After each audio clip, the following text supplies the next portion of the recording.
혹시 그런 생각 해보신 적 없으세요? 내 마음속에 나를 계속해서 괴롭히는 무언가가 있는 것 같은 느낌? 오늘은 바로 그 고통의 근원으로 지목되는 세 가지 마음의 독, 탐, 진, 치에 대해 이야기해볼까 합니다. 고대의 지혜는 이걸 어떻게 진단했고, 현대 뇌과학은 또 어떤 명쾌한 해법을 내놓았는지 지금부터 저랑 같이 한번 파헤쳐 보시죠. 가만히 생각해보면 좀 이상하지 않아요? 우리는 왜 만족을 보려고 끊임없이 뭔가를 더 원할까? 또 왜 그렇게 사소한 일에 울컥 화가 치밀어 오르고 한번 꽂힌 생각에서는 왜 이렇게 헤어나오기가 힘든 걸까요? 이거 아마 우리 모두의 이야기일 거예요. 근데 정말 놀라운 건요.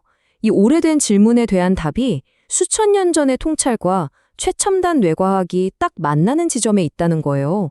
시대도 언어도 전혀 다른데 신기하게도 같은 걸 가리키고 있었던 거죠. 자, 그럼 진단부터 시작해 볼까요? 우리 마음을 병들게 하는 세 가지 독, 바로 탐, 진, 치입니다. 불교에서는 이 세 가지가 모든 괴로움의 근원, 그러니까 뿌리라고 말하거든요. 와, 이 표는 정말 이번 이야기의 핵심이라고 할 수 있어요. 고대의 개념이 현대 뇌과학이랑 얼마나 딱 들어맞는지 한번 보세요. 먼저 첫 번째, 독, 탐. 끝없는 갈망이잖아요.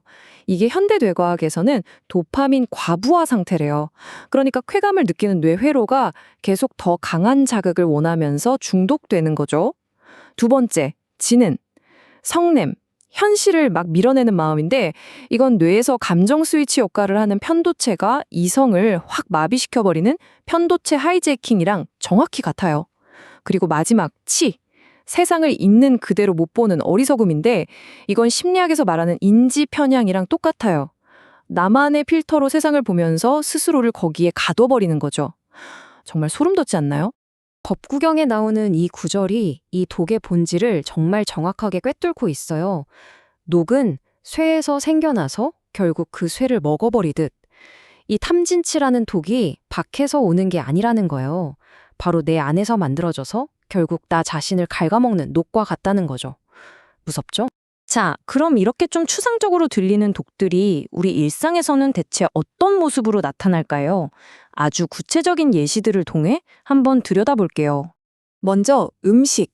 스트레스 받을 때마다 뭔가 막 먹어야만 진정이 된다. 그러면 어쩌면 탐욕, 탐의 신호일 수 있어요. 몸은 분명 배불러 하고 신호를 보내는데 애써 무시하고 이게 바로 치죠. 결국 살찐 내 모습을 보면서 막 자책하고 우울해지잖아요. 이건 진.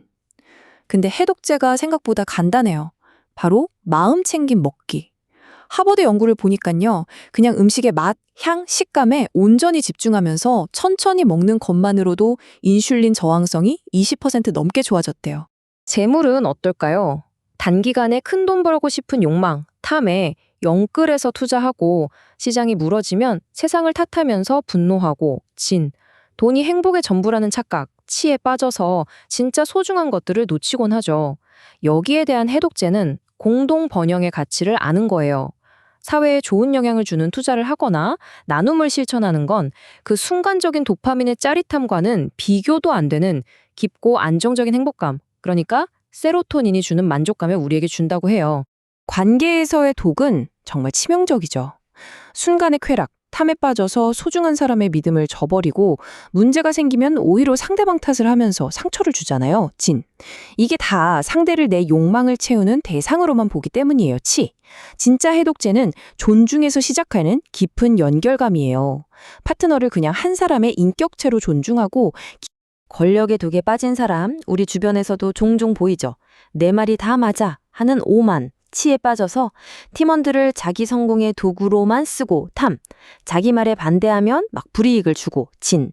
근데 구글의 아리스토텔레스 프로젝트가 정말 중요한 걸 알려줬어요. 최고의 팀을 만드는 비결은요, 뭐 뛰어난 한 사람이 아니라 서로를 존중하고 믿어주는 심리적 안정감이었다는 거예요. 다른 사람의 성장을 돕는 서번트 리더십, 이야말로 진짜 강한 힘인 거죠. 마지막, 정보입니다. 이게 어쩌면 현대사회의 가장 큰 문제일지도 모르겠어요. 내 생각과 맞는 정보만 찾아보면서 확신을 키우고 탐, 다른 의견을 가진 사람들은 악마로 만들고 비난하고 진, 명백한 사실조차 내 입맛대로 왜곡해버리는 치, 반향실 효과. 이 독의 해독제는요, 비판적 사고, 그리고 지적 겸손이에요. 세상 모든 게 연결되어 있다는 걸 이해하고, 내가 틀릴 수도 있겠는데? 이 가능성을 항상 열어두는 태도. 바로 그게 우리를 고립과 분열에서 구해줄 수 있습니다. 자, 이렇게 우리 삶 구석구석에 스며든 독을 그냥 내버려 두면 어떻게 될까요? 불교에서는 이걸 인연과보, 즉 원인과 결과의 법칙이라고 설명하는데요.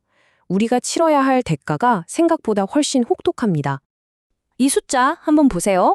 300. 이게 무슨 뜻이냐면요. 미국 심장학회 연구 결과인데 만성적인 분노에 시달리는 사람은 그렇지 않은 사람보다 심혈관 질환에 걸릴 위험이 무려 3배 이상 높다는 거예요. 마음의 독이 우리 몸을 직접 공격한다는 아주 명백한 증거죠. 무너지는 과정은 아주 체계적으로 일어나요. 첫 번째, 몸이 망가집니다. 스트레스 호르몬이 끊임없이 우리 몸을 공격하니까요. 두 번째, 관계가 끊어집니다.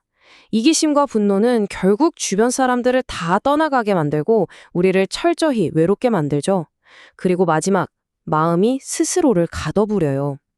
우리 뇌에는 신경가소성이라는 원리가 있는데 이게 뭐냐면 편향된 생각을 계속하면 그게 뇌에 길처럼 굳어져 버려서 나중에는 현실을 있는 그대로 아예 보지 못하게 되는 거예요. 하지만 다행히도 우리에겐 길이 있습니다. 고대의 지혜와 현대 과학이 똑같이 한 목소리로 말하는 궁극의 해독제, 그게 뭘까요? 그 해답의 이름은 바로 알아차림입니다. 영어로는 마음챙김, 마인드풀니스라고 하죠. 이게 뭐 대단한 게 아니고요. 그냥 내 안에서 어떤 생각이나 감정이 불쑥 일어날 때 그 파도에 그냥 휩쓸려 가는 게 아니라 한 발짝 딱 떨어져서 지금 내가 화가 나는구나. 이런 욕심이 생기는구나 하고 객관적으로 그냥 알아차려주는 연습이에요. 이 비유가 알아차림이 뭔지 정말 잘 설명해줘요. 만약에 내 마음이 불타는 집이라면 가장 먼저 할 일은 그 안에서 가구를 꺼내려고 허둥대는 게 아니라 일단 그 집 밖으로 나오는 것이다. 분노나 욕망의 불길 속에서 허우적대면서 어떻게든 해보려고 하지 말고 일단 한 발짝 물러나서 그 불길 자체를 조용히 바라보는 것. 그게 모든 것의 시작이라는 거죠. 그리고 이게 바로 알아차림이 가진 진짜 엄청난 힘이에요. 알아차림은 우리에게 자극과 자동적인 반응 사이에 아주 잠깐의 공간을 만들어줘요. 바로 그 찰나의 공간 안에서 우리는 비로소 선택할 수 있는 자유를 얻게 되는 거예요. 화를 낼 수도 있고 내지 않을 수도 있는 자유. 욕망을 따를 수도 따르지 않을 수도 있는 자유. 더 이상 감정의 노예가 아니라 내 삶의 진짜 주인이 되는 거죠. 이야기를 마치면서 여러분께 마지막 질문 하나를 드리고 싶어요. 오늘 바로 지금 이 순간 여러분의 마음은 무엇을 만들어내고 있나요? 나를 파괴하는 독인가요? 아니면 나를 살리는 약인가요? 그 선택은 오롯이 우리 자신에게 달려 있습니다.